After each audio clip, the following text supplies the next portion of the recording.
पंकज जी नमस्कार। कैसे हैं? हम लोग ठीक हैं, आप बताइए।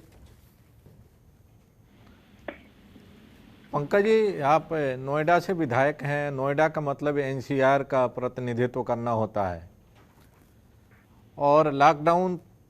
4 अब शुरू हो जाएगा और इसके मद्देनज़र एनसीआर में किस तरह की तैयारी है जिससे कि औद्योगिक इकाइयाँ भी शुरू हो जाएं, जनता को भी तकलीफ़ ना हो और ये महामारी भी ना फैले। तो इसके लिए किस तरह का रोड मैप तैयार किया जा रहा है एनसीआर के लिए खास तौर से? देखिए, लॉकडाउन 4 के जो रूल्स होंगे वो तो हमारे प्रधानमंत्री जी ने कहा ही है कि 18 तारीख से पहले वो देश के में होंगे। लेकिन मैं खास तौर पे मैं नोएडा और गौतम बुद्ध नगर के बारे में मैं कह सकता हूं कि वहां पर जो भी इंडस्ट्रीज कंटेनमेंट जोन में नहीं है, हॉटस्पॉट में नहीं है, उनको बहुत आसान तरीके से, सरल तरीके से सिर्फ ईमेल के जरिए प्रशासन को जानकारी देने के बाद वह अपनी इकाइयां चालू कर सकते हैं और धीरे धीरे नोएडा फिर से दोबारा, मैं कह सकता हूं कि जो ऐसी गतिविधियां इंडस्ट्रीज का है, फैक्ट्रीज का चलना है, वो अब काफी हद तक वहां पर चालू हो गया है। तो और इसी तरीके से मैं अगर कहूं तो पूरे उत्तर प्रदेश में भी लगभग काफी हद तक हमारी लगभग 15,000 इकाइयां उसमें लगभग फिर से चालू हो गई हैं, काम करने लगी हैं, जिसमें कि लगभग सब मिला के कई लाख लोग काम कर रहे हैं। ये बात सच है कि उत्तर प्रदेश में चाहे वो मजदूरों का सवाल हो, स्टूडेंट्स का सवाल हो या इंडस्ट्रीज़ का सवाल हो, बहुत ही प्रोएक्टिव रोल देखने को मिला है शासन प्रशासन की तरफ से। और आप लोगों ने भी बहुत अच्छी तरह से इस महामारी के वजह से जो संकट आया था आम जनजीवन पर, उसमें अपनी भूमिका निभाने की और मदद करने की कोशिश की है। लेकिन कुछ अनुभव ऐसे हैं जिसके आधार पर लगता है कि कहीं न कहीं जो सरकारी महकमा है या जो सरकारी अधिकारी हैं वो कुछ ज़्यादा निरंकुश हो गए हैं और जो गाइडलाइन आती है, चाहे वो भारत सरकार की हो या उत्तर प्रदेश सरकार की हो, उस गाइडलाइन से हट के वो अपने तरीके से चीज़ों को ग्राउंड लेवल पर कर रहे हैं और करवाने की कोशिश कर रहे हैं, जिसके चलते आम आदमी का जनजीवन काफ़ी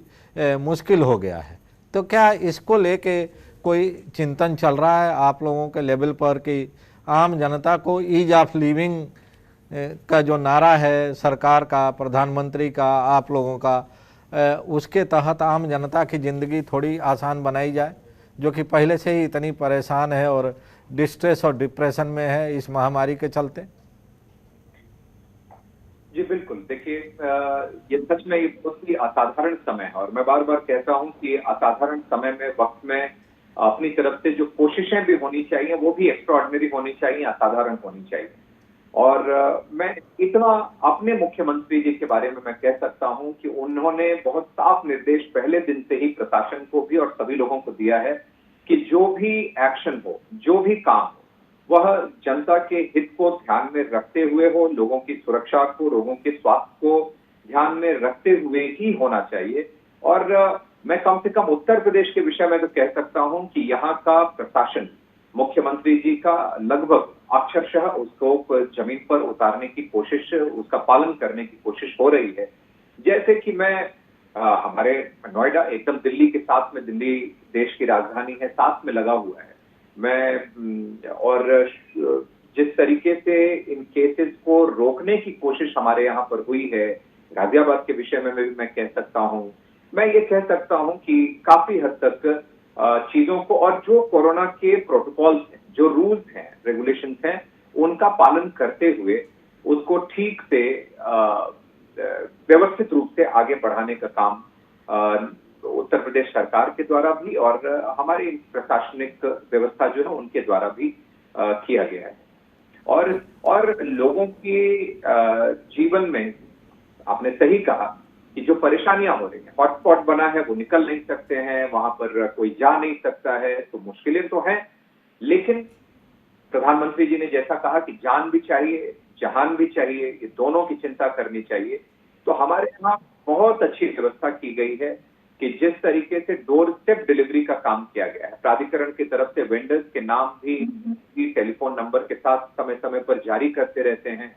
और उसी तरीके से कौन जा सकता है वही जाकर डोर स्टेप डिलीवरी भी कर रहे हैं।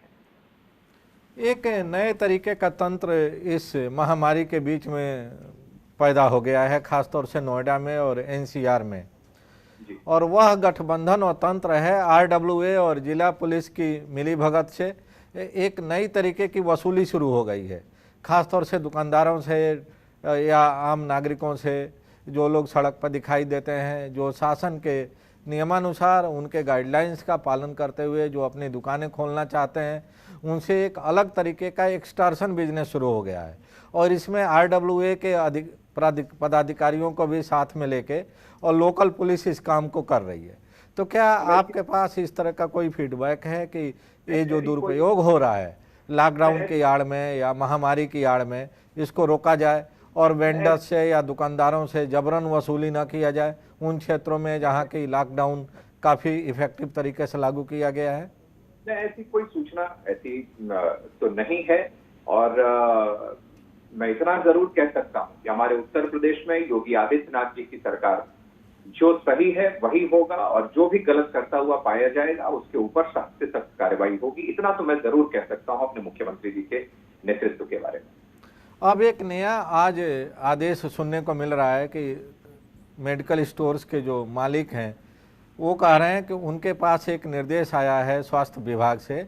कि अगर वे सामान्य सर्दी जुकाम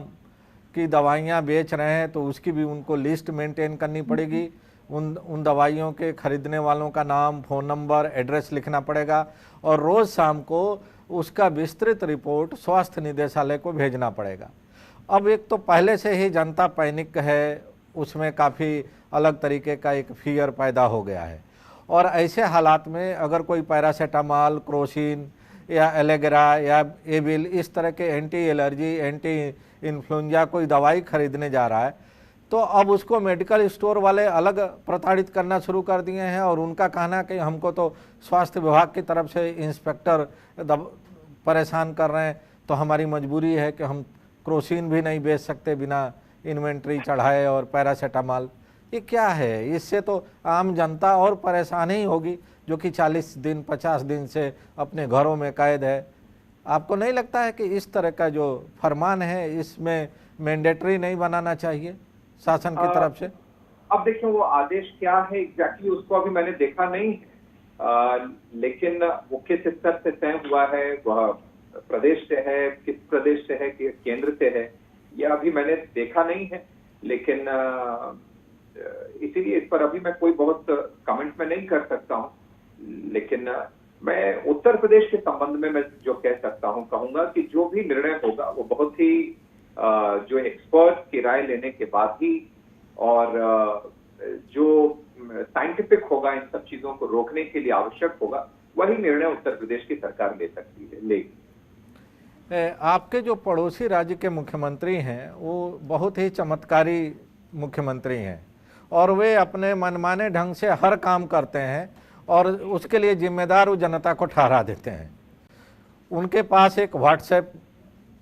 की दैवीय शक्ति है, हर चीज़ वो अपने मन से करते हैं। कह देते हैं कि जनता ने इतने लाख व्हाट्सएप भेजा था और उस मैसेज में कहा गया था कि अब हम ये काम कर दें। वो डेंगू मच्छरों को भी पकड़ने का दावा कर देते हैं जब डेंगू महामारी फैलता है दिल्ली में। तो ऐसे पड़ोसी मुख्यमंत्री से जो कि सीधे आपके पड़ोस में बैठे हैं, पहले तो उन्होंने प्रवासी मजदूरों को दिल्ली से भगाने का काम किया, और जब मजदूर भाग गए तो लगे कहने कि नहीं आप कहीं मत जाइए, आप दिल्ली में रुकिए, हम आपको भोजन देंगे। नतीजा ही हुआ कि दिल्ली के प्रवासी मजदूरों के वजह से अचानक पड़ोसी राज्यों का पूरा जो मैनेजमेंट था वो गड़बड़ा गया और मजदूर सड़कों पर चलने लगे, एक्सीडेंट्स होने लगे। उनको संभालने में अभी तक प्रशासन के पसीने छूट रहे हैं। तो ये जो अनुभव है आप लोगों का, क्योंकि आप तो सीधे उनके इस प्रतापी अनुभव का लाभ उठाते हैं और उनसे अनुभव प्राप्त करते हैं, तो क्या आप अपनी सरकार को, अपने जिला प्रशासन को आगे सचेत करेंगे कि अभी वो फिर 18 तारीख के बाद कुछ चमत्कार करने वाले हैं दिल्ली में? उन्होंने उसकी भूमिका बनानी शुरू कर दी है कि अब हम ये करने जा रहे हैं, वो करने जा रहे हैं, हमको जनता ने निर्देश दे दिया है, आदेश दे दिया है। तो उसके मद्देनज़र क्या उत्तर प्रदेश की सरकार और ख़ास तौर से आप यहाँ के प्रतिनिधि हैं, आपने किस तरह की तैयारी कर ली है उस प्रकोप के रोकथाम के लिए? जी नहीं, देखिए इस पे मैं आज ऐसी ऐसी परिस्थिति है कि इस पे मैं किसी पर भी मैं कोई कमेंट मैं करना मैं उचित नहीं समझूंगा। हालांकि आप सब लोग इन सब चीजों का एनालिसिस पत्रकार के नाते, पत्रकारिता के नाते आप निश्चित रूप से आपने किया होगा, लेकिन मेरा आज किसी विषय पर इस तरीके से कमेंट करना ये उचित नहीं होगा। लेकिन मैं अपेक्षा यही करूंगा कि जो भी सरकारें हैं जहां पर भी हैं, वह जनता की सहूलियत और सबसे पहले उनके स्वास्थ्य की और की रक्षा करते हुए ही कोई निर्णय करेंगे, ऐसी अपेक्षा मैं करता हूं। और जहां तक रही बात हमारे गौतम बुद्ध नगर जिले की, तो मैं वहां के लिए मैं बिल्कुल आश्वस्त कम से कम कर सकता हूं। और मुख्यमंत्री जी के नेतृत्व में काम करते हुए मैं अपने उत्तर प्रदेश को ही के विषय में मैं कह सकता हूं कि वहां पर जो भी निर्णय होंगे वह किसी भी तरीके से किसी भी राजनीतिक लाभ के लिए नहीं होंगे, बल्कि हमारे निर्णयों का आधार सिर्फ और सिर्फ अपने उत्तर प्रदेश के करोड़ों भाइयों बहनों माताओं का की स्वास्थ्य की रक्षा, उनके जीवन की रक्षा, यही निर्णय का आधार होगा। मैं इतना अपने बारे में, अपने सरकार के बारे में और मुख्यमंत्री जी के बारे में मैं कह सकता हूँ। बहुत बहुत धन्यवाद पंकज जी आपको जनतंत्र से बात करने के लिए।